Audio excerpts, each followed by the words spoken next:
പക്ഷെ ആ കൺമഷി എനിക്ക് തോന്നുന്നു വലിയൊരു അറ്റംപ്റ്റ് തന്നെയായിരുന്നു. കാരണം ഒരു ഫിക്ഷൻ ഒരു സംഭവം ഒരു ചെറിയ സോങ്ങിനകത്ത് എത്രത്തോളം മനോഹരമായിട്ട് ഉൾക്കൊള്ളിക്കാൻ പറ്റും. ഇപ്പോൾ ഒരു സിനിമയിലാണെങ്കിൽ നമുക്ക് അതിനുള്ളൊരു ബഡ്ജറ്റ് കൊണ്ടാണെങ്കിലും മറ്റ് പല ഘടകങ്ങൾ കൊണ്ടാണെങ്കിലും അതിൻ്റെ റവന്യൂ റിട്ടേൺസ് വെച്ചിട്ടാണെങ്കിലും ഒക്കെ ഒരുപാട് സാധ്യതകളുണ്ട്. അതെ.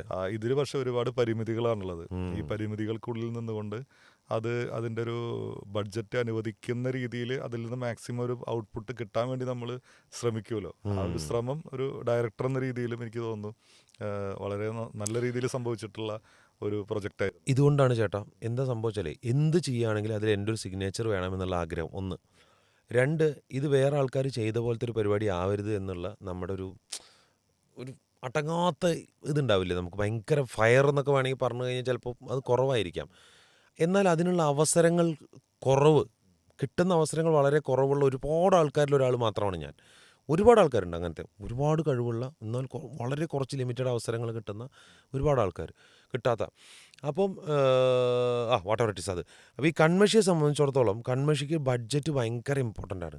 കാരണം അത് എത്ര കണ്ട് ഭംഗിയാക്കാൻ ശ്രമിക്കുന്നു അത്ര കണ്ട് അതിൻ്റെ ക്യാൻവാസ് വലുതാവും, അതിൻ്റെ ഭംഗി കൂടും. അപ്പോൾ അതിൽ അഞ്ജലി എൻ്റെ മുകളിൽ അർപ്പിച്ചിട്ടുള്ളൊരു വിശ്വാസമുണ്ട്. ആ വിശ്വാസത്തിൻ്റെ മുകളിൽ അത് മാക്സിമം ഭംഗിയാക്കാൻ ഞങ്ങൾ ശ്രമിച്ചുകൊണ്ടിരുന്നു എല്ലാവരും കൂടി. ഞാൻ മാത്രമല്ല ഞാൻ പറഞ്ഞത്, എൻ്റെ ടീമെല്ലാം കൂടി ശ്രമിച്ചുകൊണ്ടിരുന്നു. അപ്പം അതിൻ്റെ ആർട്ട് ചെയ്ത ആൾക്കാർ അവരുടെ ഈ കുറഞ്ഞ പൈസയ്ക്ക് കിട്ടാവുന്ന സാധനങ്ങൾ കൊണ്ട് അതിൻ്റെ ഭംഗിയിൽ പരിപാടികൾ ചെയ്തു. പിന്നെ ഞാൻ പെർഫോം ചെയ്യാന്നുള്ള, ഞാൻ അതിനു വേണ്ടി കൃത്യമായിട്ട് ഞാൻ തെയ്യം പഠിച്ച് അങ്ങനെ പെർഫോം ചെയ്ത ഒരാളാണ്. അപ്പോൾ എന്നെ പഠിപ്പിക്കാൻ അതിനൊരാൾ വരുന്നു, അല്ലെങ്കിൽ അതിനു വേണ്ടി ഒരാൾ നമ്മുടെ അടുത്തേക്ക് അങ്ങനെ എത്തപ്പെടുന്നു. ശ്രമങ്ങൾ, നേരത്തെ പറഞ്ഞ ശ്രമങ്ങളുടെ കാര്യം ഞാൻ പറഞ്ഞു തന്നെ. ആ ആൾ ഈ തെയ്യവുമായിട്ട് പാരമ്പര്യങ്ങളായിട്ട് ചെയ്തു വന്ന ഒരാളാണ്. ആ പുള്ളിക്കാരൻ അതിലേക്ക് വരുന്നു, പുള്ളി എന്നെ പഠിപ്പിക്കുന്നു. അത് ഞാൻ അത്രയും അതിന് വേണ്ടി എഫേർട്ട് ഇടുന്നു. അത്രയും കാലം അതുപോലത്തെ ഒരു ക്യാരക്ടർ ചെയ്യാത്ത അഞ്ജലി അതുപോലെ ഭംഗിയിൽ ആ ക്യാരക്ടർ ചെയ്യുന്നു. വൈക്കം വിജയലക്ഷ്മി എന്ന് പറയുന്ന ഒരു ലെജൻഡ് ആ പാട്ട് പാടുന്നു. അത് നല്ല അവരുടെ ഒരു ഭംഗിയിലൊരു സ്വരം എന്ന് പറയും, നമ്മളൊരു സ്വരമുദ്ര എന്നൊക്കെ പറയില്ലേ, ആ അവരാണ് ആ ഒരു പാട്ടിന്റെ ഒരു സിഗ്നേച്ചർ എന്ന് പറയുന്നത് അതെ അതെ ശരിക്കും അതെ അതെ പറയാനായിട്ട്. അതെ. അപ്പം അത്രയും അത്രയും ഭംഗിയിൽ ഈ പരിപാടി മുഴുവൻ നടക്കുമ്പോൾ ഓൾ ടുഗദർ ഇതെല്ലാം എയിം ചെയ്യുന്ന എന്തിനാ? ഈ പ്രൊഡക്റ്റ് നന്നാവാൻ വേണ്ടിയിട്ടാണ് അല്ലേ? അപ്പോൾ ഗോൾഡ് റിഫൈൻ ചെയ്ത് വരിക എന്ന് പറഞ്ഞാൽ ഈ പ്രൊഡക്റ്റ് അങ്ങനെ എല്ലാവരുടെ എഫേർട്ട് പ്രകാരം ഗോൾഡ് അല്ലെങ്കിൽ ആ ഒരു പ്രൊഡക്റ്റ് നന്നായിട്ട് റിഫൈൻഡ് ആയിട്ട് വന്നു. ഈ 5 സംസ്ഥാന പുരസ്കാരങ്ങൾ 7 സംസ്ഥാന 7 പുരസ്കാരങ്ങളാണ് സ്റ്റേറ്റുകളാണ് വരുന്നത്. വരുന്നത്. അതിൽ എൻ്റെ പേര് എഴുതിയിട്ടുള്ള 4 എണ്ണമാണ് ഉം, വന്നത്. ഉം. മികച്ച നടൻ, നടൻ. മികച്ച സംവിധായകൻ, സ്ക്രിപ്റ്റ് റൈറ്റർ, സിനിമ. ഉം. അത് വലിയൊരു അംഗീകാരം തന്നെയാണ്. കാരണം അതെ നമ്മൾ എല്ലാവരും അവാർഡിന് വേണ്ടിയിട്ട് തന്നെയാണ് എല്ലാവരും പണിയെടുക്കുന്നത്. അവാർഡിന് വേണ്ടി എന്നുള്ള നല്ല അർത്ഥത്തിൽ ചിന്തിക്കുമ്പോൾ അതിനൊരു അംഗീകാരം കിട്ടുക എന്നുള്ളത് തന്നെയാണ്. അത് അതെ സംസ്ഥാന പുരസ്കാരമാകുമ്പോൾ അതിൽ കുറച്ചും കൂടി തിളക്കം കൂടുതലാണ്. അതെ അതെ അതെ അപ്പോൾ അതെ അതിൽ 7 ഒരൊറ്റ പ്രൊജക്റ്റിന് കിട്ടുക എന്നുള്ളത്, അത് സ്റ്റേറ്റ് അവാർഡ് കിട്ടുക എന്നുള്ളത്, ടെലിവിഷൻ അവാർഡ് ലഭിക്കുക എന്നുള്ളത് അതെ വലിയൊരു കാര്യം തന്നെയാണ്. അതെ അതിൽ നമ്മുടെ സംവിധാനമുണ്ട്, അതിൻ്റെ കണ്ടന്റിലും നമ്മൾ ഇടപെട്ടിട്ടുണ്ട്. അതെ അതെ അതെ ഒരു അതെ അതെ. ആക്ടർ എന്നുള്ളതിനപ്പുറത്ത് ഒരു സിനിമ ശ്വസിക്കുന്ന, സിനിമയെ പഠിക്കാൻ ശ്രമിക്കുന്ന ഒരു കലാഹൃദയമുള്ള ഒരാളുടെ ഒരു വലിയ നേട്ടം തന്നെയാണത്. Thank you thank you. കൺമഷി ഒരുപാട് അംഗീകാരങ്ങൾ നേടി. അപ്പോൾ പുതിയ പ്രൊജക്റ്റുകളിൽ അങ്ങനെയുള്ള ഒരു പ്രൊജക്റ്റ് വേറെ ഏതെങ്കിലും ഇപ്പോൾ സംഭവിക്കാനായിട്ടുണ്ടോ? കൺമഷി ആക്ച്വലി ചെയ്തത് പോലും അതിനൊക്കെ വേണ്ടിയിട്ടാണ്. ഇത് ബി ഫ്രാങ്ക് പറയാലോ, അതിനത്ര ഒരു മടിയൊന്നും എനിക്കില്ല. കാരണം നമ്മൾ കണ്ട് ശീലിച്ച് ആഗ്രഹിച്ചിട്ടുള്ള ഒരുപാട് ഭംഗിയുള്ള ഫ്രെയിമുകൾ ഉണ്ടായിരിക്കും, ഒരുപാട് ഭംഗിയുള്ള ഫ്രെയിമുകൾ ഉണ്ടായിരിക്കും. ഈ ഭംഗിയുള്ള ഫ്രെയിമുകളിലൊക്കെ ഞാൻ കാണുന്ന എന്താ പറഞ്ഞു കഴിഞ്ഞാൽ അങ്ങനത്തെ ഭംഗിയുള്ള ഫ്രെയിമുകളിൽ എനിക്ക് നിൽക്കാനുള്ള ഭാഗ്യം ഉണ്ടാവണേ എന്നുള്ള, അതിനുള്ള അവസരങ്ങൾ എനിക്ക് കിട്ടിയിട്ടില്ല. അപ്പം അത് കിട്ടാനൊരു സമയമുണ്ടാവും, അത് എത്തണമല്ലോ നമുക്ക് അവിടേക്ക്. അതിനുള്ള എൻ്റെ നേരത്തെ പറഞ്ഞ മൂർച്ചകൂട്ടൽ പരിപാടികളാണ് ഈ സാധനങ്ങളൊക്കെ. ഭംഗിയുള്ള ഫ്രെയിമിൽ നല്ല നമ്മൾ ചെയ്യാൻ ആഗ്രഹിക്കുന്ന തരത്തിലുള്ള പെർഫോമൻസുകൾ, ക്യാരക്ടേഴ്സ് മോൾഡ് ചെയ്തിട്ട് അതൊരു ടീമായിട്ട്, അപ്പോൾ ആ ടീമിൽ എല്ലാ ആൾക്കാർക്കും ഈക്വലി ഇമ്പോർട്ടൻസ് ഉണ്ട് അതിൽ. അങ്ങനെ ചെയ്തൊരു സാധനമാണത്. അങ്ങനത്തെ ഒരു പരിപാടി ഇനി എനിക്ക്, അല്ലെങ്കിൽ അത്തരം ഒരു ഒരു ക്യാരക്ടർ എപ്പോൾ കിട്ടുമെന്നറിയില്ല. ഈ പറഞ്ഞ പോലെ ഇതുവരെ ഒന്നും ആയിട്ടില്ല. പക്ഷെ ഒരു തമിഴ് സിനിമ ഞാൻ അഭിനയിച്ചിട്ടുണ്ട്. അത് കംപ്ലീറ്റ് ആയിട്ടില്ല. ഈ പറഞ്ഞ പോലെ അത് കുറച്ച് കഴിഞ്ഞിട്ട് അതങ്ങ് നിന്നിരിക്കുകയാണ്. അതിപ്പോൾ അതിൽ പല ആർട്ടിസ്റ്റുകളും പല വലിയ വലിയ സിനിമകളിലൊക്കെ അഭിനയിക്കുന്നു എന്നാണ് ഞാൻ അറിഞ്ഞിട്ടുള്ളത്. അപ്പോൾ പക്ഷെ അതിലത്തെ ആ പ്രൊജക്റ്റ് ക്യാരക്ടർ എങ്ങനെ നീണ്ടു പോയിക്കൊണ്ടിരിക്കുകയാണ്. അധികമൊന്നും ആയിട്ടില്ല. അതൊരു എനിക്ക് 3 മാസത്തെ എങ്ങാണ്ട് ബ്രേക്ക് ആയിട്ടുള്ളത്. പക്ഷെ ഒരു ആ പടത്തിലെ ക്യാരക്ടർ എനിക്ക് ഭയങ്കര ഭയങ്കര പ്രോമിസിങ് ആണ് ശരിക്കും ഞാൻ പറയുകയാണെങ്കിൽ. അതൊരു നല്ല രീതിയിൽ ഇറങ്ങിക്കഴിഞ്ഞിട്ടുണ്ടെങ്കിൽ ഞാൻ വിശ്വസിക്കുന്നത് എൻ്റെ തമിഴ് നല്ലതാണെന്നാണ്. നമ്മുടെ വിശ്വാസങ്ങളാണല്ലോ നമ്മൾ മുന്നോട്ട് നയിക്കുക. അപ്പം നമുക്ക് തന്നെ ഡബ് ചെയ്യാനായിട്ടും സാധിക്കും. ഞാനാണ് അതിൽ പറഞ്ഞിരിക്കുന്നതൊക്കെ ഞാനാണ് അതിൽ എല്ലാ ഡയലോഗും. സിംഗ് സൗണ്ട് അത് സിംഗ് സൗണ്ട് എന്നുള്ളതിനെക്കാട്ടിലും കൂടുതൽ 1 2 3 4 അല്ല പറഞ്ഞിരിക്കണേ. 1 2 3 4 5 6 1 2 3 4 5 6 ആ മൂടേ അല്ല അത്. എന്താണോ ഡയലോഗ് എക്സാക്ട്ലി ആ ഡയലോഗ് തന്നെയാണ് അതിൽ പറഞ്ഞിരിക്കണേ. അപ്പം എനിക്ക് എൻ്റെ തമിഴും എനിക്ക് ഭയങ്കര ഇഷ്ടമുള്ളതാണ്. അപ്പോൾ ആ സിനിമ വന്നു കഴിഞ്ഞാൽ എനിക്കൊരുപാട് ഈ പറഞ്ഞ പോലെ ഒരു വ്യത്യസ്തമായിട്ടുള്ളൊരു ക്യാരക്ടർ ചെയ്തതിൻ്റെ ഒരുപാട് ത്രില്ലുകളുണ്ടാവും. ഇപ്പം ഞാൻ നേരത്തെ പറഞ്ഞില്ലേ, ഒരു ഓവർ ഹൈപ്ഡ് ആകുന്ന ഒരു ഹീറോ പരിപാടി എന്നൊന്നല്ല എന്ന് പറഞ്ഞില്ലേ. അതിൻ്റെ പ്രധാന കാരണം എന്താ നമ്മൾ രജിസ്റ്റർ ചെയ്യുന്ന ഒരു ക്യാരക്ടർ വേണം. അതായത് അതിനേക്കാട്ടിലുപരി ഈ നമുക്ക് ചെയ്ത് കഴിഞ്ഞിട്ട് നമുക്കൊരു ഗൂസ് ബംസ് ഉണ്ടാവുക, അല്ലെങ്കിൽ ഒരു ഓർഗാസം ഉണ്ടാവുക എന്നൊക്കെ പറയില്ലേ നമ്മൾ. ഒരു ക്യാരക്ടർ ചെയ്യുമ്പോൾ എനിക്ക് കൺമഷിയിലെ ക്യാരക്ടർ ചെയ്യുമ്പോൾ അതായിരുന്നു. അതിൽ ഓരോ മൊമെൻറ്റും ഞാൻ ഭയങ്കരമായിട്ട് ചെറിഷ് ചെയ്യുന്നതാണ്. കാരണം അതിൽ ആ ക്യാരക്ടർ പരമുമായിട്ട് നിൽക്കുമ്പോഴും പരമുവിനേക്കാൾ കൂടുതൽ പെർഫോം ചെയ്യാൻ പറ്റുന്ന സീക്വൻസുകൾ മറ്റ് പല ക്യാരക്ടേഴ്സിനും അതിൽ എഴുതി വെച്ചിട്ടുണ്ട്. എഴുതിയത് ഞാനാണ് അതിൻ്റെ. അപ്പം പല സീക്വൻസുകൾ എഴുതി വെച്ചിട്ടുണ്ട്. പക്ഷേ അതിൻ്റെയൊക്കെ മുകളിൽ പരമോന് പെർഫോം ചെയ്യാൻ പറ്റുന്ന അല്ലെങ്കിൽ ഈ ചെയ്ത് കഴിഞ്ഞതിന് ശേഷം ഒരു ഓർഗാസം ഉണ്ടാകുന്ന രീതിയിൽ അത് കാണുമ്പോൾ ഒരു ഫീൽ ഉണ്ടാവുക. ചിലപ്പോൾ അതൊരു ഞാൻ പറയുന്നത് എൻ്റെ ആഗ്രഹങ്ങൾ കൊണ്ട് ഞാൻ ഭയങ്കരമായിട്ട് കാണുന്നതായിരിക്കാം. പക്ഷെ അങ്ങനത്തെ ഒരു സാധനം എനിക്ക് സിനിമയിൽ കിട്ടണം. അതായത് ഒരു ക്യാരക്ടർ ചെയ്തതിൻ്റെ ശേഷം അത് കണ്ട് ആ ഇമോഷൻ പ്രോപ്പറായിട്ട് കണ്ടുകൊണ്ട് നിൽക്കുന്ന ആൾക്കാരിലേക്ക് എത്തി അവർക്കത് ക്യാച്ച് ചെയ്യാൻ പറ്റി, അല്ലെങ്കിൽ ഇമോഷൻ കണക്ട് ചെയ്യാൻ പറ്റി എന്നൊക്കെ പറയുമ്പോൾ ഉണ്ടാകുന്നൊരു ഫീലിങ്സ് ഉണ്ടല്ലോ, അത് ഒരു പക്ഷേ ഒരു പെർഫോമർക്ക് മാത്രമേ അനുഭവിക്കാൻ പറ്റുള്ളൂ. ഞാൻ നാടകം മുമ്പ് ചെയ്തിട്ടുണ്ട്, നാടകങ്ങൾ. അങ്ങനെ ഞാൻ രാപ്പാളിൽ വെച്ചിട്ടുള്ളൊരു നാടകത്തിൽ, പുതുക്കാട് രാപ്പാൾ എന്ന് പറയുന്ന സ്ഥലത്ത് നാടകം ചെയ്തിട്ട്, ഈ നാടകത്തിൻ്റെ അവസാനം ഭയങ്കര ലെങ്തി ആയിട്ടുള്ളൊരു സമയത്ത് പെർഫോം ചെയ്യുന്നതാണ്. ഒരു എൻഡ് പോർഷനിൽ ഭയങ്കര രസമായിട്ട് പെർഫോം ചെയ്തിട്ട് അവസാനമായിട്ട് ഇരിക്കുകയാണ്. അത് കഴിഞ്ഞതിൻ്റെ ശേഷം നമ്മൾ വേർത്തിട്ടുണ്ടാവും, ഭയങ്കര വേർത്ത് ഒക്കെ പോയി കഴിഞ്ഞിട്ട് കയ്യടി കഴിഞ്ഞ് കേർട്ടൻ വീണതിൻ്റെ ശേഷം ഈ കേർട്ടൻ പൊന്തിച്ച് പുറത്തുള്ള ആൾക്കാർ ഇങ്ങോട്ട് വരും അപ്രീഷിയേറ്റ് ചെയ്യാൻ വേണ്ടിയിട്ട്. അത് ഒരു ഭയങ്കര ത്രില്ലിങ് കിട്ടുന്നു. അപ്പോൾ അങ്ങനത്തെയൊക്കെ ക്യാരക്ടേഴ്സ് ചെയ്യണം എന്നുള്ള ഭയങ്കര ആഗ്രഹം. കിട്ടിയിട്ടില്ല എന്നുള്ളതൊരു സങ്കടകരമായിട്ടുള്ള അവസ്ഥയാണ് എന്നെ സംബന്ധിച്ചിടത്തോളം. അത് കിട്ടുമെന്നുള്ളത് എൻ്റെ പ്രതീക്ഷയാണ്. അങ്ങനത്തെ ഒരു ക്യാരക്ടർ കിട്ടും. അത് ക്യാരക്ടർ നമ്മളെ മുന്നോട്ട് നയിക്കുന്നത്. എക്സാക്ട്ലി അത് കിട്ടും. അതൊന്ന് ഇപ്പോൾ ചേട്ടാ അതിന് പറയാൻ കാരണം എന്താ വെച്ചാൽ, ഇപ്പോൾ ഞാൻ ഇവിടെ വരുമ്പോഴാണ് ഈ സ്റ്റുഡിയോ ഇവിടെയാണ് എന്നുള്ള നമ്മളിരിക്കുന്ന സ്ഥലം ഇവിടെയാണെന്നുള്ള എനിക്ക് അപ്പോഴാണ് അറിയുന്നത്. ഇതിൻ്റെ തൊട്ടപ്പുറത്ത്, അതായത് ഈ ബിൽഡിങ്ങിൻ്റെ തൊട്ടപ്പുറത്ത് ഇതേ ആഗ്രഹങ്ങളുമായിട്ട് 2011 അല്ലെങ്കിൽ 12 13 കാലഘട്ടത്തിൽ ഞാൻ വർക്ക് ചെയ്തിരുന്ന സ്ഥാപനമാണ് തൊട്ടപ്പുറത്ത്. ഇതിൻ്റെ തൊട്ടപ്പുറത്ത് പാട്ടരായ്ക്കൽ സെൻറ്ററിൽ തന്നെ ഈ സ്റ്റുഡിയോയുടെ ഈ സ്പേസിൻ്റെ തൊട്ടപ്പുറത്ത് ഞാൻ വർക്ക് ചെയ്തിരുന്ന സ്ഥലമാണ്. അത് ഞാൻ ഇവിടെ വരുമ്പോഴേ എനിക്കറിയണേ. എനിക്കറിയില്ല. അതായത് അവിടെ ഞാൻ ആ ഒരു 4 ചുമരിനകത്ത് അല്ലെങ്കിൽ ഒരു റൂമിനകത്ത് എൻ്റെ ക്യാബിനകത്ത് ഞാനിരുന്ന് പല ആൾക്കാരെയും കാണുമ്പോഴും സംസാരിക്കുമ്പോഴും, അതിനുശേഷം ഇവിടെ ഉണ്ടായിരുന്ന കുട്ടേട്ടൻ്റെ ഒരു ചെറിയ തട്ടുകടയുണ്ട് ഇപ്പുറത്ത്, അവിടെ വൈകുന്നേരത്ത് ചായ കുടിക്കാൻ വരുമ്പോഴും ഈ ഇപ്പുറത്തുള്ള ഐസ്ക്രീം പാർലർ ഉണ്ട് ഇവിടെ അമൂലിൻ്റെ. ഈ ഐസ്ക്രീം പാർലർ അന്നുണ്ടായിരുന്ന സ്റ്റാഫ് പുതിയ സാധനം വരുമ്പോൾ എന്നെ വിളിക്കും, ചേട്ടാ പുതിയൊരു ഐറ്റം വന്നിട്ട് നമുക്ക് ടേസ്റ്റ് ചെയ്ത് നോക്കാം എന്ന് പറഞ്ഞിട്ട് അവൻ വിളിച്ച് ഞങ്ങൾ വൈകുന്നേരങ്ങളിൽ ഞാൻ ജോലി കഴിഞ്ഞ് പോണതിൻ്റെ മുമ്പ് ഇവിടെ ഇരുന്നിട്ട് അത് കഴിച്ച്, ബാലേട്ടൻ എന്ന് പറയും, അതായത് ആക്ട്രസ് ഭാവനയുടെ അച്ഛൻ, ഇതിൻ്റെ തൊട്ടപ്പുറത്ത് അവരുണ്ടായിരുന്നത്, ആ പറക്കോട്ടിൽ തന്നെ ഉണ്ടായത്. അപ്പോൾ വൈകുന്നേരം ആകുമ്പോൾ നടക്കാൻ പോകുമ്പോൾ ഞങ്ങൾ കുറച്ച് നേരം അവിടെ നിന്ന് വർത്താനം പറഞ്ഞ് നമ്മൾ അവരോടൊക്കെ സംസാരിക്കുന്നത് എന്തുകൊണ്ടാണെന്ന് പറഞ്ഞു കഴിഞ്ഞാൽ, നമ്മുടെ ആഗ്രഹം ഇതാണ് സിനിമ. എൻ്റെ ആഗ്രഹം ഇതാണ്. നമ്മൾ പറയില്ലേ, ഞാൻ ചിരിച്ചുകൊണ്ടാണ് ഈ സാധനങ്ങളൊക്കെ പറയുന്നതെന്ന് പറയുമ്പോൾ നമ്മുടെ ഉള്ളിൽ അതിനത്രത്തോളം ഇതിനെങ്ങനെ കത്തിക്കൊണ്ടിരിക്കുകയാണത്. അതിനൊരു അവസരം വരും. ഈ അവസരത്തിൽ ഒരു സാധനം ക്ലിക്കായി കഴിഞ്ഞിട്ടുണ്ടെങ്കിൽ പിന്നെ അതിന് വേറെ തലങ്ങൾ കിട്ടും. ആ തലത്തിന് വേണ്ടിയിട്ട് വെയിറ്റ് ചെയ്യണം അത് ഞാൻ ചെയ്യും. ആ കിക്ക് കിട്ടും. ഈ പറഞ്ഞ കാര്യം വെച്ച് നോക്കുമ്പോൾ ഇതൊരു 2013 2014 നടന്നിട്ട് 12 13 14 സമയത്ത് 10 വർഷം ആയിട്ടുള്ളൂ, 10-12 വർഷമായിട്ടുള്ളൂ.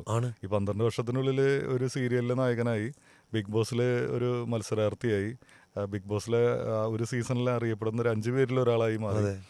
പിന്നെ അതിനുശേഷം ഇപ്പോൾ കൺമഷി എന്നുള്ള ഒരു ഷോർട്ട് മൂവി അല്ലെങ്കിൽ ഒരു മ്യൂസിക്കൽ ആൽബം, അതിൽ നമ്മൾ ഒരു 7ഓളം സ്റ്റേറ്റ് അവാർഡുകൾ നേടി. ഇതൊന്നും അത്ര ചെറിയ കാര്യമില്ല. ഒരുപാട് സിനിമകൾ ചെയ്തു. ഇതെല്ലാം സംഭവിക്കുന്നത് ഒരു 10 വർഷം എന്നുള്ള ഒരു ടൈം സ്പാനിൻ്റെ ഉള്ളിലാണ് സംഭവിക്കുന്നത്. പക്ഷേ ചേട്ടാ, ഐ എം ഡിസേർവിങ് മോർ. ഇതാണ് എന്നെ മുന്നോട്ട് നയിക്കുന്നത്. അതായത് ഇതൊന്നുമല്ല, ഇതെല്ലാം കഴിഞ്ഞു. ഇതെല്ലാം ഇനിയുള്ളത് എന്ത് എന്ന്, വാട്ട് ഈസ് നെക്സ്റ്റ് എന്നുള്ളൊരു സാധനം ഉണ്ടല്ലോ, അതിൻ്റെ മുകളിലാണ് എൻ്റെ ഈ കഴിഞ്ഞതൊക്കെ അതിലേക്കുള്ള ഒരു ഊർജ്ജം മാത്രമാണ്. അത്രേ ഉള്ളൂ. ഇതെല്ലാം കഴിഞ്ഞു. ഇനി ഞാൻ അത് പറഞ്ഞുകൊണ്ടിരുന്നിട്ട് കാര്യമില്ല. ഇതെല്ലാം കഴിഞ്ഞു. അടുത്തത് ഇനിയിപ്പോൾ അടുത്തത് ചിലപ്പോൾ വേറൊരു പരിപാടിയിൽ ഒരു നല്ലൊരു ക്യാരക്ടർ ചെയ്തിട്ട് ആൾക്കാർ എന്നെ രജിസ്റ്റർ ചെയ്യുന്ന, അതിന് ചിലപ്പോൾ ഒന്ന് ഈ തമിഴ് പടമായിരിക്കാം, അല്ലെങ്കിൽ ഇനി കിട്ടാനിരിക്കുന്ന വേറൊരു വേഷമായിരിക്കാം, ചിലപ്പോൾ ഞാൻ സംവിധാനം ചെയ്യാൻ പോകുന്നൊരു സിനിമയായിരിക്കാം. അപ്പോൾ ഞാൻ പറഞ്ഞില്ല, എൻ്റെ യാത്ര എന്ന് പറഞ്ഞ സാധനം എൻ്റെ ലൈഫ് എൻഡ് ചെയ്യുന്നിടത്ത് ഞാൻ എന്തൊക്കെ ചെയ്തു വെച്ചു എന്നുള്ള സിഗ്നേച്ചറാണ് എൻ്റെ യാത്ര എന്നുള്ളത്. അതിൽ ഞാൻ എൻജോയ് ചെയ്യുന്ന ഒരുപാട് സാധനങ്ങളുണ്ട്. പക്ഷേ ഞാൻ എന്നെ മുന്നോട്ട് നയിക്കുന്ന അതാണ്, ഇതൊന്നുമല്ല, ഐ എം ഡിസേർവിങ് മോർ. നീ കൂടുതൽ നീ ഡിസേർവ് ചെയ്യുന്നുണ്ട് എന്നുള്ളതാണ്. ചിലവല്ലത് കിട്ടും, ചിലവല്ലത് കിട്ടാൻ സമയമെടുക്കും, കിട്ടാതെ പോവില്ല. തീർച്ചയായിട്ടും ഫാമിലിയുടെ ഒരു സപ്പോർട്ട് ഒരു ആർട്ടിസ്റ്റിനെ സംബന്ധിച്ച് അവരുടെ ലൈഫിൽ വലിയൊരു ഘടകം തന്നെയാണ്. പ്രത്യേകിച്ചും നമ്മളങ്ങനെ വലിയൊരു താരമൊന്നും ആയിട്ടില്ലെങ്കിൽ, അല്ലെങ്കിൽ നമുക്ക് നന്നായി ജീവിക്കുന്നതിന് ആവശ്യമായിട്ടുള്ള, നേരത്തെ പറഞ്ഞ പോലെ പലരും പല ഇതുകൊണ്ട് ജീവിക്കുന്നവരുണ്ട്. അപ്പോൾ പക്ഷേ നമ്മളൊരു വലിയ താരമായിട്ടില്ലെങ്കിൽ, വലിയ റവന്യൂ ഇതിൽ നിന്ന് കിട്ടുന്നില്ലെങ്കിൽ, ഫിനാൻഷ്യലായിട്ടാണെങ്കിലും, അല്ലെങ്കിൽ ചെറിയ നമ്മൾ വിചാരിച്ച് വളരെയധികം ഡെഡിക്കേഷനോട് കൂടിയിട്ട് ചെയ്തൊരു വർക്ക് വേണ്ടത്ര ആളുകളിലേക്ക് എത്തിയിട്ടില്ലെങ്കിൽ, ആ സമയത്ത് നമുക്ക് വരുന്ന ചില ഡിപ്രഷൻ മൂഡുകളെ തരണം ചെയ്യുന്നതിനായിട്ടാണെങ്കിലും നമ്മുടെ ഫാമിലിയാണ് നമ്മുടെ എല്ലാം. അപ്പോൾ ഒരു കാലത്ത് നമ്മളെ അച്ഛനും അമ്മയായിരുന്നു, നമ്മുടെ അനിയൻ, അവരൊക്കെയായിരുന്നു അനൂപിനെ സംബന്ധിച്ചൊരു സപ്പോർട്ട്. ഇപ്പോൾ തീർച്ചയായിട്ടും ആ ഒരു ഇതിൽ, അല്ലെങ്കിൽ അവരെക്കാൾ കൂടുതലായിട്ട് നമ്മുടെ പ്രിയതമ, നമ്മുടെ വൈഫാണ്. അപ്പോൾ അവരിൽ നിന്നുള്ളൊക്കെ ഒരു സപ്പോർട്ട് ഉണ്ടായിരിക്കുന്നറിയാം. എന്നാലും അവരുടെയൊക്കെ ഒരു പിന്തുണ. എൻ്റെ ഭാഗ്യം എന്താ അറിയാം, അച്ഛനും അമ്മയും സപ്പോർട്ട് ചെയ്യുന്നതിൻ്റെ കൂടെ എൻ്റെ അനിയനും അനിയത്തിയും സപ്പോർട്ട് ചെയ്യുന്നുണ്ട്. അതിൻ്റെ കൂടെ എൻ്റെ വൈഫ് എന്നെ സപ്പോർട്ട് ചെയ്യുന്നുണ്ട്, എൻ്റെ അനിയത്തിയുടെ ഹസ്ബൻഡ് എന്നെ സപ്പോർട്ട് ചെയ്യുന്നുണ്ട്. എൻ്റെ വളരെ ക്രീമായിട്ടുള്ള കുറേ സുഹൃത്തുക്കളുണ്ട്, അവരെന്നെ സപ്പോർട്ട് ചെയ്യുന്നുണ്ട്. എനിക്ക് ഇത്രയും സപ്പോർട്ടുണ്ട് ചേട്ടാ, എനിക്ക് ഒരുപാട് സപ്പോർട്ടുണ്ട്. പണി എന്ന് പറയുന്ന സിനിമയിലൊരു വേഷം എനിക്ക് കിട്ടാൻ കാരണം ഇതുപോലത്തെ ഒരു സപ്പോർട്ടാണ്, സുരേഷ് ഏട്ടനാണ്. അത് ആ ആൾ ആ സമയത്ത് കൃത്യമായിട്ട് ജോജു ചേട്ടൻ്റെ അടുത്ത് എന്നെ കൊണ്ടുപോയി നിർത്തണം, പുള്ളി കൂടെ വന്നിട്ട് കൊണ്ടുപോയി നിർത്തണേ. അങ്ങനെ ഒരു വേഷം എനിക്ക് കിട്ടുന്നു അവിടെ. പുള്ളിക്ക് എന്നെ അറിയാം, ജോജു ചേട്ടൻ എന്നെ ഇതിൻ്റെ മുമ്പ് സുരേഷ് ഏട്ടൻ്റെ കൂടെ തന്നെ കണ്ടിട്ടും, അതല്ലാണ്ട് ഞങ്ങളൊരു വട്ടം എറണാകുളത്തൊരു ഹോട്ടലിൽ കണ്ടിട്ടൊക്കെ ആയിട്ട് ഞങ്ങളെ പരിചയമുണ്ട്. പക്ഷേ അദ്ദേഹത്തിന് പരിചയം എത്ര ആൾക്കാരുണ്ടാവും? ആ ഒരു ക്യാരക്ടറിലേക്ക് കൃത്യമായിട്ട് ഞാൻ വന്നെത്താൻ കാരണമായിട്ടുള്ള ഒരാളുണ്ട്, അത് സുരേഷ് ഏട്ടനാണ്. അതല്ലാതെ ആ സിനിമയിൽ ഞാൻ ചെയ്ത ക്യാരക്ടറിൻ്റെ പേര് ജോഷി എന്ന് പറയുന്ന ക്യാരക്ടറാണ്.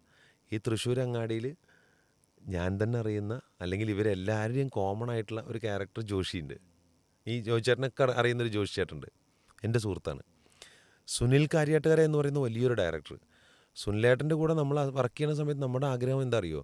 സുനിലേട്ടൻ എന്ന് പറഞ്ഞാൽ ദ ബെസ്റ്റ് ക്രിയേറ്റേഴ്സിലൊരാളാണ്. ഇൻഡസ്ട്രിയിൽ വർക്ക് ചെയ്തിട്ടുള്ള ഒരുപാട് നല്ല ടെക്നീഷ്യന്മാരിൽ, ക്രിയേറ്റേഴ്സിൽ ഏറ്റവും നല്ല രീതിയിൽ കൺസീവ് ചെയ്യുന്ന ഒരാളാണ്. ഈ സുനിലേട്ടൻ എന്നെ വെച്ച് വർക്ക് ചെയ്യുമ്പോൾ എനിക്കാണ് ഗുണം, പോസിറ്റീവ്സ് ഫുള്ള് എനിക്കാണ്. എനിക്കറിയാത്ത ഒരുപാട് കാര്യങ്ങളെ എന്നിലേക്ക് ഇൻജെക്റ്റ് ചെയ്ത് എന്നെ പാകപ്പെടുത്തി എടുക്കുക ചെയ്യുന്നത്. അതിൻ്റെ ഗുണം ആർക്കാ? എൻ്റെ ഗുണം എനിക്കാണ്. അപ്പം ഈ ഗുണഭോക്താവാൻ വേണ്ടിയിട്ട് ഞാൻ വീണ്ടും ശ്രമിച്ചുകൊണ്ടിരിക്കുകയാണ്. അപ്പോൾ ഈ പറഞ്ഞ പോലെ എൻ്റെ വൈഫ് എന്നെ സപ്പോർട്ട് ചെയ്യുന്നു. എനിക്കൊരുപാട് സപ്പോർട്ടിങ് ഫാക്ടേഴ്സ് ഉണ്ട് എന്നെ മോൾഡ് ചെയ്യപ്പെടുന്നത്. പക്ഷേ അതിനുള്ള അവസരങ്ങൾ എനിക്ക് കുറവാണ് എന്നുള്ളതാണ് സങ്കടകരമായിട്ടുള്ള കാര്യം. അത് സങ്കടം എനിക്കാണ്, ബാക്കി ആൾക്കാർക്കല്ല. വേറെ വല്ല പണിക്ക് പോയി കൂടാന്ന് ചോദിക്കാം, പക്ഷേ എനിക്കല്ല. എൻ്റെ സങ്കടം എന്താണെന്ന് പറഞ്ഞാൽ എനിക്കതിനുള്ള അവസരങ്ങൾ കുറവാണ്. ഞാൻ അതിനുവേണ്ടി ശ്രമിച്ചുകൊണ്ടിരിക്കുകയാണ്, ഇന്നും ശ്രമിക്കുകയാണ്, ഇപ്പോഴും ശ്രമിക്കുകയാണ്. അപ്പോൾ അത് കിട്ടും. ആ കിട്ടി നേരത്തെ പറഞ്ഞ കിക്ക് എത്തണ വരെ ഈ പണി ചെയ്തുകൊണ്ടിരിക്കണം. അത് ചെയ്ത് പടം റിലീസായിട്ട് എല്ലാ ആൾക്കാരും കണ്ടുകൊണ്ടിരുന്ന ആ ക്യാരക്ടറിനെ കൈയടിച്ച്, ആ ക്യാരക്ടറിനെ പറ്റിയിട്ട് നേരത്തെ പറഞ്ഞ ചർച്ചകളുണ്ടായി, അല്ലെങ്കിൽ സംസാരിക്കപ്പെട്ട് അതിന് റെക്കഗ്നീഷൻസും അല്ലെങ്കിൽ അച്ചീവ്മെൻറ്റ്സും കിട്ടി. അങ്ങനെ കിട്ടുമ്പോൾ ഒരു അതെ, നമ്മൾ ആഗ്രഹിച്ച, നമ്മൾ മോഹിച്ച, നമ്മൾ സ്വപ്നം കണ്ട, ഞാൻ ആഗ്രഹിച്ച പല കാര്യം നടന്നിട്ടുണ്ട് ചേട്ടാ, പല കാര്യം നടന്നിട്ടുണ്ട്. ഞാൻ നേരത്തെ പറഞ്ഞില്ലേ കേരളവർമ്മ ഗ്രൗണ്ടിൽ, ഈ കേരളവർമ്മ ഗ്രൗണ്ടിൽ ഞങ്ങൾ രാവിലെ 6:30 കളി തുടങ്ങും. അപ്പോൾ അതിൻ്റെ മുമ്പ് ഞാൻ അവിടെ നടക്കാൻ പോവുക. അങ്ങനെ നടക്കാൻ പോയിട്ട് ഞാൻ ഒരു ദിവസം അവരോട് ചുമ്മാ ചോദിച്ചതാണ്, എനിക്ക് കളിക്കാൻ എനിക്കും കൂടി അവസരം തരുമുള്ളൂ. ഞാൻ നാട്ടിൽ കളിച്ചുകൊണ്ടിരുന്നത് പട്ടാമ്പിയിൽ പാടത്ത് ഞങ്ങളെല്ലാം കളിച്ചുകൊണ്ടിരുന്ന കേരളവർമ്മയുടെ അവിടെ ഗ്രൗണ്ടിൽ ലൈവ് എന്ന് പറഞ്ഞൊരു ഇതിൽ അവർ കളിക്കുമ്പോൾ അതിൻ്റെ കൂട്ടത്തിൽ ഞാൻ ലൈവിൽ മെമ്പറൊന്നും അല്ലായിരുന്നു. എന്നെ അവരുടെ കൂടെ കൂട്ടി അവർ കളിപ്പിക്കാൻ തുടങ്ങി. അങ്ങനെ കളിപ്പിച്ചുകൊണ്ടിരിക്കുന്ന സമയത്ത് എൻ്റെ ആഗ്രഹം സിനിമയാണ് എന്നുള്ള ബേസ്, ആ ക്രിക്കറ്റ് കളിയാണ് സുരേഷ് ഏട്ടനിലേക്ക് കണക്ട് ചെയ്തത്. ഈ ക്രിക്കറ്റ് കളി കളിച്ചുകൊണ്ടിരിക്കുന്ന സമയത്ത് ഞാൻ ചെറിയ 1-2 സിനിമകളുടെ ആഗ്രഹങ്ങളൊക്കെ നടന്നുകൊണ്ടിരിക്കുന്ന സമയത്താണ് അമ്മ എന്ന് പറയുന്ന വലിയൊരു അസോസിയേഷൻ്റെ അണ്ടറിൽ കേരള സ്ട്രൈക്കേഴ്സ് എന്ന് പറയുന്ന ഒരു സെലിബ്രിറ്റി ക്രിക്കറ്റ് ലീഗ് തുടങ്ങുന്നത്. അപ്പോൾ ഞാൻ ഒരു കാലത്ത് ഞാനും കളിക്കും എന്നുള്ളൊരു ആഗ്രഹം പറയുന്നുണ്ട്. അതേ സ്ഥലത്തേക്ക് ഞാൻ ഒരുപാട് ദൂരങ്ങൾ സഞ്ചരിച്ചിട്ടാണെങ്കിൽ പോലും ഞാൻ കളിച്ചു. കേരള സ്ട്രൈക്കേഴ്സ് എന്ന് പറയുന്ന ഒരു ലോഗോ ഉള്ളൊരു ജേഴ്സി വെച്ച് ഞാൻ 4 എനിക്ക് അമ്മയിൽ മെമ്പർഷിപ്പ് ഇതുവരെ കിട്ടിയിട്ടില്ല. കാരണം എനിക്ക് എടുക്കാൻ പറ്റിയിട്ടില്ല. അതിന് കുറച്ചും കൂടിയും ഈ പറഞ്ഞ പോലെ നമ്മുടെ ആഗ്രഹങ്ങൾ കുറച്ചും കൂടി സെറ്റാവാനുണ്ട്. എത്തണം. പക്ഷെ അത് ഞാൻ നേടും. എൻ്റെ ലൈഫ് കൊണ്ട്, എൻ്റെ കരിയർ കൊണ്ട്, എൻ്റെ ഇതുകൊണ്ട് അതും നേട്ടമാണ് എനിക്ക്. ഈ സ്പോർട്സ് അതിൽ ഒരുപാട് ഇഷ്ടമുള്ള ഒരാളാണെന്ന് എനിക്കറിയാം. ഇപ്പം നമ്മൾ സംസാരിച്ചതിൻ്റെ ഇടയിലും ഈ ക്രിക്കറ്റ് കളിയും മറ്റു കാര്യങ്ങളൊക്കെ കണക്ട് ചെയ്ത് വന്നു. ക്രിക്കറ്റിനോടുള്ള ഒരു ഇഷ്ടം ഇപ്പോൾ പലപ്പോഴും സ്പോർട്സ് എന്ന് പറയുമ്പോൾ ഒരു ആക്ടറെ സംബന്ധിച്ച് ഏറ്റവും വലിയൊരു ചെറിയ പ്രോബ്ലം എന്ന് പറഞ്ഞു കഴിഞ്ഞാൽ എപ്പോഴാണ് ഒരു ഫ്രാക്ചർ ഉണ്ടാവണമെന്ന് പറയാൻ പറ്റില്ല സ്ഥിരമായിട്ട്. ഇപ്പോൾ ഇരിക്കുമ്പോഴും നമ്മൾ പോഡ്കാസ്റ്റൊക്കെ ഓക്കെ കാലിൻ്റെ ഭാഗമുണ്ടോ ഒരു കൺസേൺ ഉണ്ടായിരുന്നു. അപ്പോൾ ഫ്രാക്ചർ എപ്പോഴും ഒരു ഘടകം തന്നെയാണ്. കാരണം പരിക്ക് ഭയങ്കര ഇമ്പോർട്ടൻ്റ്. ആർട്ടിസ്റ്റിനെ സംബന്ധിച്ച് സ്പോർട്സ് ആക്ടിവിറ്റി അയാളുടെ ഉള്ളിൽ അത്ര ഇഷ്ടമുള്ള ഒരാളാണെങ്കിലും ഒന്ന് മാറി നിൽക്കും. പക്ഷെ എനിക്ക് തോന്നുന്നു അതിനുവേണ്ടി ഡെഡിക്കേറ്റ് ചെയ്തൊരു മനസ്സ് ഇപ്പുറത്തുണ്ട്. ക്രിക്കറ്റിനോടുള്ള ഒരു ഭ്രാന്ത് ചേട്ടാ സിനിമയിലും ഇഷ്ടം പോലെ പരിക്ക് പറ്റും. സിനിമക്ക് നമ്മൾ ചെയ്യണ സമയത്ത് ഇപ്പം അടുത്ത് കുട്ടിക്കാനം അവിടെ പോയിട്ട് ഞങ്ങളൊരു ഒരു ഷൂട്ടുണ്ടായിരുന്നു. എനിക്കൊരു കുറച്ച് ദിവസത്തെ ഷൂട്ടുണ്ടായിരുന്നു, ഒരു ചെറിയൊരു പരിപാടിയുടെ. അപ്പം അതിൻ്റെ ഷൂട്ടിൻ്റെ സമയത്ത് ഞങ്ങൾ 2 പേരും മരത്തിൻ്റെ മുകളിലാണ് ഇരിക്കുന്നത്. അപ്പോൾ ആ സീക്വൻസ് ഒരു ഇൻസിഡൻറ്റിൻ്റെ സമയത്ത് റിയാക്ട് ചെയ്ത് നമ്മൾ ഈ മരത്തിൻ്റെ കൊമ്പിൻ്റെ മുകളിൽ താഴത്തേക്ക് ചാടുകയാണ്. ഒരു ബെഡും ഒന്നും ഉണ്ടായിരുന്നില്ല ആ സമയത്ത്. അതൊരിക്കലും മോശമായിട്ടുള്ള കാര്യമല്ല, പക്ഷെ അത് ആ സമയത്ത് ക്രിയേറ്റ് ചെയ്തിട്ടുള്ളൊരു സീനായിരുന്നു. അത് ചെയ്താൽ നന്നായിരിക്കും എന്ന് പറഞ്ഞു. ഓക്കെ നമുക്ക് ചാടാടാന്ന് പറഞ്ഞു. ഞാനാണെങ്കിൽ തമിഴ് പടത്തിന് വേണ്ടിയിട്ട് അവരെന്നോട് വയറ് കൂട്ടാനൊക്കെ പറഞ്ഞിട്ട് ഞാൻ നല്ല വയറൊക്കെ വെച്ചിട്ടിരിക്കുന്ന ഒരു സമയം കൂടിയാണ്. അപ്പോൾ വെയിറ്റും ഉണ്ട്, ഒരു 100+ എന്തായാലും വെയിറ്റ് ഉണ്ട്, ഒരു 110ൻ്റെ മുകളിൽ എബോവ് വെയിറ്റ് ഉണ്ട്. അപ്പം ഈ കൊമ്പ് അത്യാവശ്യം ആയിട്ടുള്ള അതിൻ്റെ മുകളിൽ ഞാൻ താഴത്തേക്ക് ചാടി. ഞാൻ മാത്രമല്ല മറ്റേ ആളും ചാടി, എൻ്റെ കൂടെ ഉണ്ടായിരുന്ന അവരും ചാടി കഴിഞ്ഞപ്പോൾ എൻ്റെ കാലിന് മുട്ടിന് പരിക്ക് പറ്റി. പരിക്ക് പറ്റുക മീൻസ് ഈ പറഞ്ഞ കാലിന് ചെറിയൊരു ടക്കുന്നൊരു അടിയല്ലേ, ഇത്രയും മുകളിൽ നിന്നല്ലേ ചാടിയിരിക്കുന്നത്, വെയിറ്റും ഉള്ളതുകൊണ്ടാണ്. അതും ഒരു ഈ പറഞ്ഞ സ്പോർട്സുമായി റിലേറ്റഡാണ്. എനി ടൈം നമുക്ക് എന്ത് ഇഞ്ചുറി വേണമെങ്കിൽ പറ്റാം, എനി ടൈം നമുക്ക് എന്ത് ആക്സിഡൻറ്റ് വേണമെങ്കിലും പറ്റാം. ഇതിനെല്ലാം ബാലൻസ് ചെയ്ത് വൃത്തിയിൽ കൊണ്ടുപോയാൽ മാത്രമേ നമുക്ക് ലൈഫ് ലോങ് ഇത് കൊണ്ടുപോകാൻ പറ്റുള്ളൂ. അപ്പോൾ ക്രിക്കറ്റിലും അങ്ങനെ തന്നെ, ഒരൊറ്റ ബോൾ മതി ലൈഫ് വരെ പോകും. ലൈഫ് വരെ അടി നിറട്ടക്ന്ന് കിട്ടി കഴിഞ്ഞാൽ അവിടെ ഇരിക്കും. അത് അതിനേറ്റവും വലിയ ജീവിക്കുന്ന ഉദാഹരണമുള്ള പ്രിയദർശൻ എന്ന് പറഞ്ഞ വലിയ സംവിധായകൻ. ക്രിക്കറ്റിനോട് ഇഷ്ടം കാരണം കണ്ണ് ഇതിനു വേണ്ടി ഡെഡിക്കേറ്റ് ചെയ്തു. പക്ഷെ ആ ഒറ്റ കണ്ണില് വെച്ചിട്ടാണ് അദ്ദേഹം ഇത്രയും മനോഹരമായ കാഴ്ചകൾ സാധനം പറഞ്ഞോണ്ടിരിക്കുന്നത്. പല സിനിമകളും നമ്മൾ അദ്ദേഹത്തിന്റെ ഫ്രെയിമിൽ, ഞാൻ ഇഷ്ടിയുടെ ക്യാമറാമാൻ ഉണ്ട്, എൽദോ എന്നാണ് പേര്, എൽദോ ചേട്ടൻ എൻ്റെ അടുത്ത് ഇങ്ങനെ ഞങ്ങൾ ഇഷ്ടി ഷൂട്ട് ചെയ്യുന്ന സമയത്ത് എൽദോ ചേട്ടൻ വെച്ചിട്ടുള്ള ഒരു ഫ്രെയിം എനിക്ക് ഭയങ്കര ഇഷ്ടമായി. അടുക്കളയിൽ ഇരുന്നിട്ട് ഞാൻ ഭക്ഷണം കഴിച്ചുകൊണ്ടിരിക്കുന്ന ഒരു ഷോട്ട്, ഒരു സീക്വൻസാണ് എടുക്കുന്നത്. അപ്പോൾ അമ്മയുമായിട്ട് ഞാൻ സംസാരിക്കുന്നുണ്ട്. ഇങ്ങനെ അമ്മയോട് പറയുന്നത് ഇങ്ങനെ, ശ്രൂയമാനം സർവം സത്യം ദാ, അതായത് നമ്മളിപ്പോൾ ഈ കേട്ടതൊക്കെ സത്യമാണോ, അച്ഛൻ വീണ്ടും കല്യാണം കഴിക്കാൻ പോവാണോ ഈ 71ാമത്തെ വയസ്സിൽ, ഭയങ്കര മോശമല്ലേ എന്നുള്ള സംസ്കൃത ഡയലോഗാണ് നമ്മളവിടെ പറയുന്നത്. ഈ സമയത്ത് ബാക്ക് ഡ്രോപ്പിൽ ഈ അടുക്കള, പഴയ വീട്, 60s കാലഘട്ടത്തിലുള്ള അല്ലെങ്കിൽ 50 കാലഘട്ടത്തിലുള്ള വീടിൻ്റെ അടുക്കള, നിലത്തിരുന്ന് നമ്പൂതിരി സമുദായത്തിലുള്ള ആൾക്കാർ നിലത്തിരുന്ന് ഭക്ഷണം കഴിക്കുന്നു. അവിടെ അടുപ്പിന് മറ്റേ ഇതിൻ്റെ ബാക്കിലുള്ള അഴികൾ, ഇങ്ങനെ അഴികളുള്ള അടുക്കള. രാത്രി അടുക്കളയുടെ പുറകിലാണെന്നുണ്ടെങ്കിൽ ഒരു തെങ്ങിൻ്റെ പട്ട ഇങ്ങനെ കിടക്കുന്നു. ആ തെങ്ങിൻ്റെ പട്ട ഇങ്ങനെ കിടക്കുന്നു. ഈ തെങ്ങിൻ്റെ പട്ടയുടെ പുറകിലായിട്ട് ഫുൾ മൂൺ കിടക്കുന്നു. ഈ മൂണിൻ്റെ ലൈറ്റാണ് ഈ അടുക്കളയിലേക്ക് വരുന്നത്. എന്നാൽ എൻ്റെ മുമ്പിൽ ചെറിയൊരു കൽവിളക്കുണ്ട്. ഈ കൽവിളക്കിൻ്റെതാണ് എൻ്റെ മുഖത്തേക്ക് വരുന്നത്. അപ്പോൾ ഈ ഒരു വൈറ്റ് ആൻഡ് വാം ടോണിലുള്ള നമ്മളൊരു ഓയിൽ പെയിൻറ്റിംഗ് ഒക്കെ കാണുന്ന തരത്തിലുള്ള ഒരു ഭംഗിയുള്ളൊരു ഫ്രെയിം സെറ്റ് ചെയ്തിട്ട് എൽത്ത് ചോട്ട് എങ്ങനെ ഇരുന്ന് ഞാൻ ഈ ഷോട്ട് വെച്ചതിൻ്റെ ശേഷം പുള്ളി അത് ഈ സീക്വൻസ് കഴിഞ്ഞതിൻ്റെ ശേഷം നമ്മളത് കാണുമല്ലോ, മോണിറ്ററിൽ ഡയറക്ടർ വിളിച്ച് കാണിച്ചു തരുമല്ലോ. അത് കാണിച്ചുകൊണ്ടിരിക്കുന്ന സമയത്ത് ഞാൻ ഇത് കാണുമ്പോൾ നല്ല ഭംഗി, ഈ കാണുന്ന എന്നെ ഇത്രയും ഭംഗിയുള്ളൊരു ഫ്രെയിമിൽ ഞാൻ കാണുകയാണ്. അപ്പോൾ എനിക്കുണ്ടാകുന്നൊരു ഫീലിങ്സ് ഭയങ്കര. അങ്ങനെ ഞാൻ എൽദോ ചേട്ടനായിട്ട് സംസാരിച്ചുകൊണ്ടിരുന്നത്. എൽദോ ചേട്ടൻ പുള്ളി വരയ്ക്കുന്ന ആളും കൂടിയാണ്.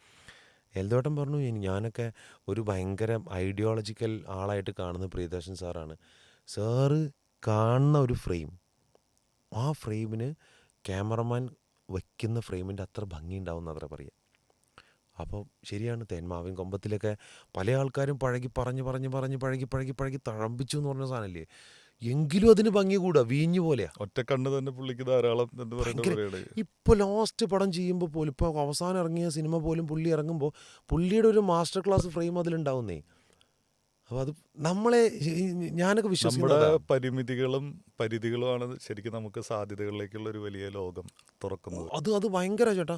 കാരണം ചേട്ടനത് ഭയങ്കര ഭംഗിയിൽ പറഞ്ഞു. അത് ചേട്ടൻ അത്ര ഭംഗിയിൽ പറയാൻ അറിയുന്നതുകൊണ്ട് ചേട്ടൻ ഭംഗിയിൽ പറഞ്ഞു. പക്ഷേ ഒന്ന് ആലോചിച്ച് നോക്കി, വളരെ സിമ്പിളായിട്ടുള്ള ഒരു രീതിയിൽ ഈ മനുഷ്യൻ ഉണ്ടാക്കി വെച്ചിട്ടുള്ള മാജിക്, അല്ലെങ്കിൽ ഇത്തരം മനുഷ്യന്മാരുണ്ടാക്കി വെച്ചിട്ടുള്ള മാജിക്കുകൾ കൊണ്ടാണ് എന്നെപ്പോലെ പല ആൾക്കാർ സിനിമയിൽ അഭിനയിക്കണം എന്നുള്ള മോഹവുമായിട്ട് വരുന്നത്. അല്ലെങ്കിൽ എന്നെക്കാട്ടിലും വലിയ വലിയ ആർട്ടിസ്റ്റുകളൊക്കെ ഇന്ന് വലിയ വലിയ താരങ്ങളായിട്ട് നിൽക്കുന്നത് ഇവരൊക്കെ ചെയ്തു വെച്ചിട്ടുള്ള സിനിമകൾ കണ്ട് ഇൻസ്പയർഡ് ആയിട്ടാണ്.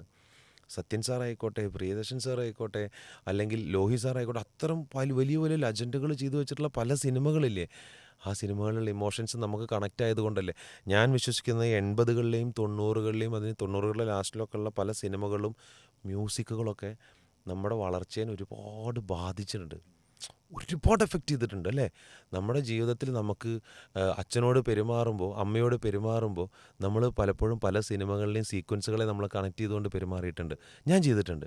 പല പാട്ടുകളും കേൾക്കുമ്പോൾ സ്റ്റാർ സിംഗറിൻ്റെ വേദിയിൽ വെച്ചിട്ട് ഞാൻ ചിത്ര ചേച്ചിയുടെ അടുത്ത് ഞാൻ പറഞ്ഞിട്ടുണ്ട്, ഇങ്ങനെ എനിക്ക് ഒരുപാട് ഇഷ്ടമാണ്, ഒരു കോടിക്കണക്കിന് ആൾക്കാർ ഇഷ്ടപ്പെടുന്ന പോലെ എനിക്ക് ഒരുപാട് ഇഷ്ടമാണ്. കാരണം എൻ്റെ അമ്മ എനിക്ക് ചെറുപ്പത്തിൽ അമ്മയ്ക്ക് അറിയാവുന്ന പാട്ടുകൾ പോലെ അമ്മ പാടിയത് ചിത്ര ചേച്ചികളുടെ പാട്ടുകളാണ് ഒരുപാട്, അല്ലെങ്കിൽ സുജാ ചേച്ചികളുടെ അതെന്തുകൊണ്ടാണെന്ന് പറഞ്ഞാൽ ഇവരൊക്കെ നമ്മുടെ ലൈഫിൽ, അപ്പോൾ ഞാൻ കേട്ട് വളരുന്ന എൻ്റെ ഗ്രോയിങ് സ്റ്റേജിൽ ഞാൻ മുഴുവൻ നിൽക്കുന്നത് ഇത്തരം ലെജൻഡുകളുടെയാണ്. അപ്പോൾ ഇവരെ നമ്മൾ മനസ്സിൽ കൊണ്ടു നടക്കുന്ന, ആരാധനയല്ല അത് പറയുന്നത്, മനസ്സിൽ കൊണ്ടു നടക്കുന്ന ഇതിനേക്കാട്ടിലും വലിയ പൊസിഷനിലാണ് ലാലേട്ടൻ, മമ്മൂക്ക എന്നൊക്കെ പറയുമ്പോൾ, ഈ സംവിധായകർ, ഈ ഗായകർ എന്നൊക്കെ പറയുമ്പോൾ, ചേട്ടനറിയോ SP ബാലസുബ്രഹ്മണ്യം എന്ന് പറയുന്നൊരു സിംഗർ മരിച്ചപ്പോൾ എൻ്റെ വീട്ടിലിരുന്നിട്ട് ഞാൻ കരഞ്ഞിട്ടുണ്ട്. കരഞ്ഞിട്ടുണ്ടെന്ന് പറയാൻ കാരണം അദ്ദേഹത്തിൻ്റെ ഒരുപാട് പാട്ടുകൾ എനിക്ക് ഭയങ്കര ഇഷ്ടമാണ്.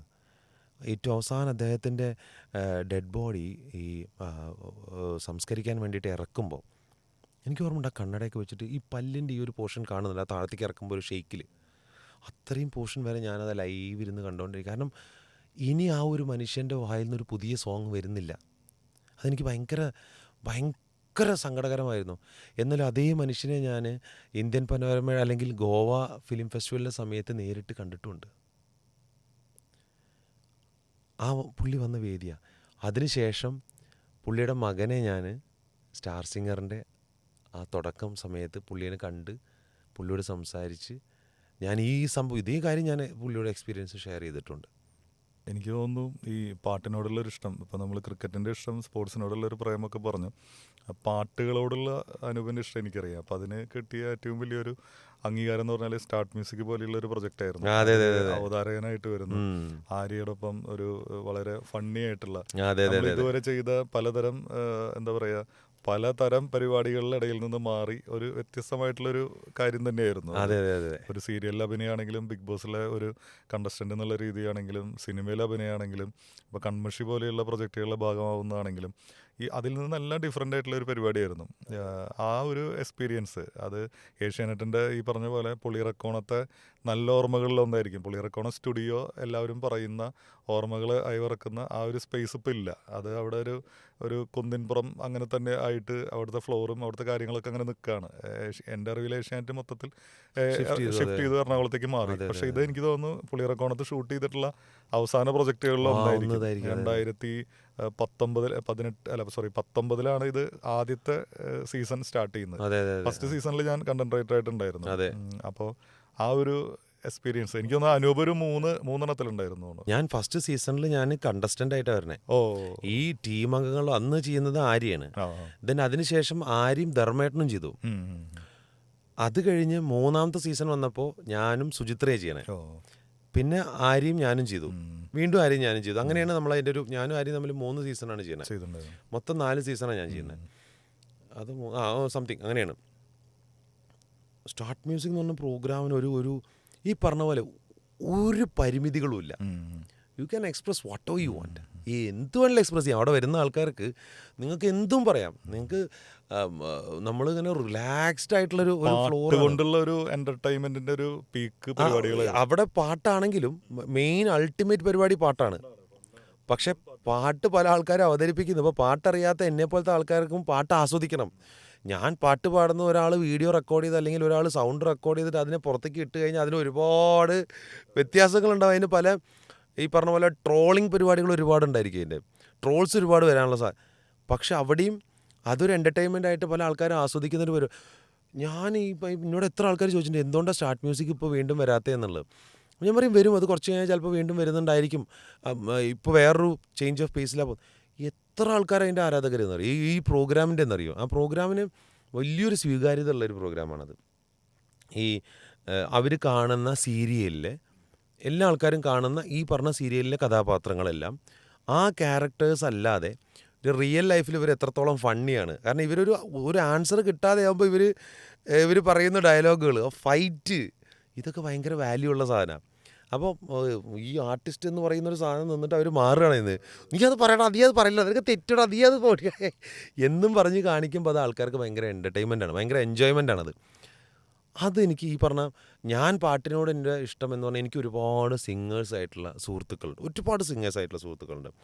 ആ സിംഗേഴ്സ് ആ ഒരു യൂണിയൻ അല്ലെങ്കിൽ ആ ഒരു സുഹൃത്തുക്കളുടെ വലയം ഉണ്ടാക്കാൻ കാരണം സണ്ണി വിശ്വനാഥ് എന്ന് പറഞ്ഞ സണ്ണിയേട്ടനാണ്.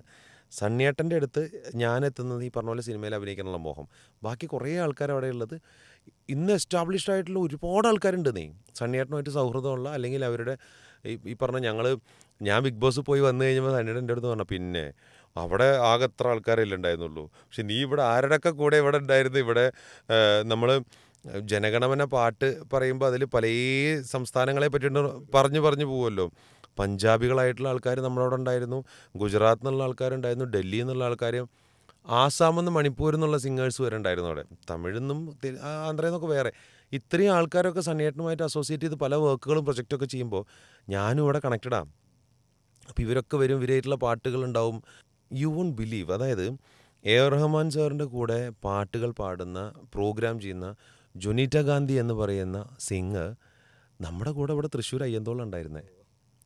രക്ഷിത എന്ന് പറയുന്ന കുട്ടി ഇവിടെ തൃശ്ശൂർ അയ്യന്തോളം ഞങ്ങൾ ഒരുമിച്ച് ഒന്നുമില്ലാതെ നമ്മൾ ആസ്പയറിങ് ആർട്ടിസ്റ്റുകളായിട്ടുള്ള അല്ലെങ്കിൽ ബഡ്ഡിങ് ആൾക്കാരായിട്ടുള്ള നമ്മൾ പല ഏരിയാസിൽ പോയിട്ട് വർക്ക് ചെയ്യുന്നില്ലേ. അങ്ങനെ ഇപ്പോൾ ഈ രാഹുൽ സേത്ത് എന്ന് പറയുന്ന ലിറിസിസ്റ്റ് ഉണ്ട്, ബോംബെ എന്നുള്ള ഒരാളാണ്. പുള്ളി ഇവിടെ വന്നിട്ടുണ്ട്. നരേൻ ചേട്ടൻ സണ്ണിയേട്ടനുമായിട്ട് അസോസിയേറ്റ് ചെയ്തിട്ടുള്ള ഒരാളാണ്. സണ്ണി വിശ്വനാഥ് എന്നുള്ള ഒരു വലിയ ദ്വീപാണ് നമുക്ക് പറയാം. ഒരുപാട് കലാകാരന്മാർ, പിന്നെ ഒരുപാട് കലാകാരന്മാർ തന്നെ എൻഹാൻസ് ചെയ്തിട്ടുള്ളൊരു അല്ലെങ്കിൽ ഒരു ലൈഫ് ഉണ്ടാക്കി കൊടുത്തിട്ടുള്ള ഒരാളാണ്. എന്നോട് ആദ്യം പറഞ്ഞ ഡയലോഗ് എന്താ അറിയോ, എനിക്ക് തന്നെ കൊണ്ടുപോയിട്ട് ഒരാളെ പരിചയപ്പെടുത്തി നിനക്ക് സിനിമയിൽ വേഷം വാങ്ങി തരാനൊന്നും പറ്റില്ല. ഇവിടെ ഒരുപാട് ആൾക്കാരുണ്ടാവും, നിനക്ക് ഒരുപാട് എക്സ്പീരിയൻസ് വേണമെന്നുണ്ടെങ്കിൽ നീ പഠിച്ച് പണിയെടുത്ത് നീ കയറിക്കോ, അതിനുള്ള വേദികൾ ഞാൻ ഉണ്ടാക്കിത്തരാം. ശരിയാണ്. ബാലേന്ദ്രമേനോൻ സാറിൻ്റെ അടുത്ത് ആദ്യമായിട്ട് കോട്ടയത്ത് ഒരു പ്രോഗ്രാമിന് പോകുമ്പോൾ ഞാൻ ബിഹൈൻഡ് ദ സ്റ്റേജിൽ ഈ പ്രോഗ്രാമിൻ്റെ കോർഡിനേഷന് വേണ്ടി നിൽക്കുകയാണ്. കപ്പ ടി വിയിലെ മ്യൂസിക് മോജോ എന്ന് പറയുന്ന ഒരു പ്രോഗ്രാം നമ്മുടെ കൂടെയുള്ള എല്ലാ സിംഗേഴ്സും പ്രോഗ്രാം അവിടെ അവതരിപ്പിക്കുമ്പോൾ ഞാൻ ഇവരുടെ കൂടെ കോർഡിനേഷനായിട്ട് നിൽക്കുകയാണ്. ഞാൻ ബാലേന്ദ്രമേനോൻ സാറിൻ്റെ പ്രോഗ്രാം കഴിഞ്ഞിട്ട് തിരിച്ചു വരുമ്പോൾ സാറ് സോൾട്ട് ആൻഡ് പെപ്പറിൽ ലാൽ സാറ് ചോദിക്കുന്ന പോലെ പോരുന്നോ എൻ്റെ കൂടെ എന്ന് പറയുന്ന പോലെ സാർ എന്നോട് ചോദിച്ചു, ഞാൻ അടുത്തൊരു പടം ചെയ്യാൻ പോകുന്നുണ്ട്, അതിൽ നിനക്ക് അസിസ്റ്റ് ചെയ്യാൻ താല്പര്യമുണ്ടോ, എൻ്റെ കൂടെ നിൽക്കാൻ താല്പര്യമുണ്ടോ എന്നുള്ളത് സണ്ണിയേട്ടൻ വഴിയാണ് ഞാൻ അറിയണത്. ഞാൻ സാറിനെ വിളിക്കുന്നു, സാർ എന്നോട് അങ്ങോട്ട് ചെല്ലാൻ പറയുന്നു. ബൈക്ക് എടുത്തുകൊണ്ടാണ് ട്രിവാൻഡ്രത്തേക്ക് പോയിട്ട് ഞാൻ സാറിൻ്റെ കൂടെ അസിസ്റ്റ് ചെയ്യുന്ന പരിപാടികളൊക്കെ ചെയ്യുന്നത്. ഒരു യൂണിവേഴ്സിറ്റിയിലേക്ക് പോവുകയാണ് അഡ്മിഷന് വേണ്ടി. മലയാള സിനിമയുടെ ഒരു വേറിട്ട മുഖമുണ്ടാക്കിയിട്ടുള്ളൊരു മനുഷ്യൻ, വലിയ യൂണിവേഴ്സിറ്റിയാണ്. എല്ലാ കാര്യങ്ങളും ചെയ്യാൻ അറിയുന്ന ഒരാൾ. മ്യൂസിക് ചെയ്യുന്നു, എഴുതുന്നു, അതിനെപ്പറ്റി വാചാലനാകുന്നു, സിനിമ സംവിധാനം ചെയ്യുന്നു, അഭിനയിക്കുന്നു. അത് കഴിഞ്ഞ് മ്യൂസിക് ഡയറക്ഷൻ്റെ സമയത്ത് ഇന്ന കാര്യങ്ങൾ പുള്ളിക്ക് വേണ്ട ഐഡിയാസ് പുള്ളി പറഞ്ഞു കൊടുക്കുന്നു. അങ്ങനെ എല്ലാ മേഖലകളിലും അഗ്രഗണ്യനായിട്ടുള്ള ഒരാളുടെ അടുത്ത് ഞാൻ അദ്ദേഹത്തിന് അസിസ്റ്റ് ചെയ്യാൻ വേണ്ടി പോവുകയാണ്. അത് കഴിഞ്ഞ് വന്നപ്പോൾ നമുക്ക് കിട്ടുന്നൊരു ഊർജ്ജം ഭയങ്കരമാണ്. ആ ഊർജ്ജം കിട്ടി തിരിച്ചു വന്നിട്ട് ഞാനൊരു കവർ സോങ് ഡയറക്റ്റ് ചെയ്ത് സണ്ണിയേട്ടൻ്റെ കൂടെ എല്ലാവരും കൂടി നമ്മൾ ശ്രീരാഘവ് സിംഗ് എല്ലാവരും കൂടിയിട്ട് തമ്പുവിൻ്റെ ഒക്കെ പാട്ടുകൾ ഡയറക്റ്റ് ചെയ്യുക. അപ്പം നമ്മുടെ ഉള്ളിലെന്തായി, ഓക്കെ, ഒരു ഫ്യൂവൽ നമുക്ക് കിട്ടി. ഇങ്ങനെ പണിയെടുത്തിട്ടാണ് എൻ്റെ യാത്രകൾ പോയിക്കൊണ്ടിരിക്കുന്നത്. അതിൻ്റെ ഇതുവരെയുള്ളതിൽ അവസാനത്തെ ഒരു സ്റ്റേജ് മാത്രമാണ് ഈ പറഞ്ഞ കൺമഷി എന്ന് പറയുന്നത്. അത് ഇനി ഒരുപാടുണ്ട്. കൺമഷി അല്ലെങ്കിൽ പോലും ഇനി ഒരുപാട് കാര്യങ്ങളുണ്ട്. അനൂപിൻ്റെ വളരെ വ്യത്യസ്തമായിട്ടുള്ള ഒരു കരിയോഗ്രാഫ്. പലർക്കും ഇത്രയും വേഴ്സറ്റൈലായിട്ടുള്ള ഒരു സംഭവങ്ങൾ ഒരു 10 വർഷത്താണ് ഇപ്പോൾ നമ്മൾ ഏതാണ്ട് ഒരു 10-12 വർഷം കൊണ്ട് സംഭവിക്കുക എന്നുള്ളത് ഒരു ചെറിയ കാര്യമല്ല. അതിലെ ഉയർച്ചകളും താഴ്ചകളും എല്ലാം ഉണ്ടായിട്ടുണ്ട്, സ്വാഭാവികം. പക്ഷേ അതിൽ നിന്ന് നമുക്ക് കിട്ടുന്നൊരു കിക്ക്, അല്ലെങ്കിൽ നമുക്ക് അതിൽ നിന്ന് കിട്ടുന്നൊരു ഊർജ്ജം, ഇന്ധനം ഒക്കെ വളരെ വളരെ വലുതാണ്. അതിൽ നിന്നും നമ്മൾ പുതിയ പുതിയ തീരങ്ങളിലേക്ക് നമ്മളിങ്ങനെ തുഴഞ്ഞുകൊണ്ടിരിക്കുകയാണ്. അതെ തീർച്ചയായിട്ടും വലിയ വലിയ പവിഴദ്വീപുകൾ അതിൽ നമ്മൾ കണ്ടെത്തും. അതെ കണ്ടെത്താതെ പോകില്ല. കാരണം അത്രയും ഒരു സമർപ്പണം, ഒരു ആത്മാർപ്പണം നമ്മുടെ ഭാഗത്തുനിന്ന് ഉണ്ട്. അതെ കൺമഷി പോലെ വളരെ വ്യത്യസ്തമായതും അതിലും ഉപരിയായിട്ട് നമ്മളെ ഏറ്റവും കൂടുതൽ മോഹിക്കുന്ന സിനിമയിലെ ഒരു അഭിനേതാവിൻ്റെ വേഷങ്ങൾ, അങ്ങനെ അങ്ങനെ വളരെ വ്യത്യസ്തമായ കുറേയധികം കാര്യങ്ങൾ തേടി വരട്ടെ. അതിലൂടെ നമ്മുടെ എല്ലാ സ്വപ്നങ്ങളും സഫലമാവട്ടെ എന്ന് ആശംസിക്കുന്നു, പ്രാർത്ഥിക്കുന്നു. സ്വപ്നങ്ങൾ സഫലമാവുന്നതിൻ്റെ ഉപരി ആ, ഞാൻ ഉണ്ടാക്കുന്ന എൻ്റെ സ്വപ്നങ്ങൾ എനിക്ക് അനുഭവിക്കാൻ യോഗം ഉണ്ടാവും, യോഗം ഉണ്ടാവട്ടെ. അല്ലേ? അതെ, തീർച്ചയായിട്ടും. എൻ്റെ സ്വപ്നങ്ങൾ എൻ്റെതല്ലേ, അതെ അതെ അത് മറ്റുള്ള ആൾക്കാർക്ക് സ്വപ്നങ്ങളായിട്ട് കാണാനുള്ളൊരു അതെ. വഴിയൊരുക്കാൻ സാധിക്കട്ടെ. അപ്പോൾ എല്ലാവിധ ആശംസകളും പ്രാർത്ഥനകളും ഒരിക്കൽ കൂടി നേരുന്നു. Thank you. അടിപൊളി.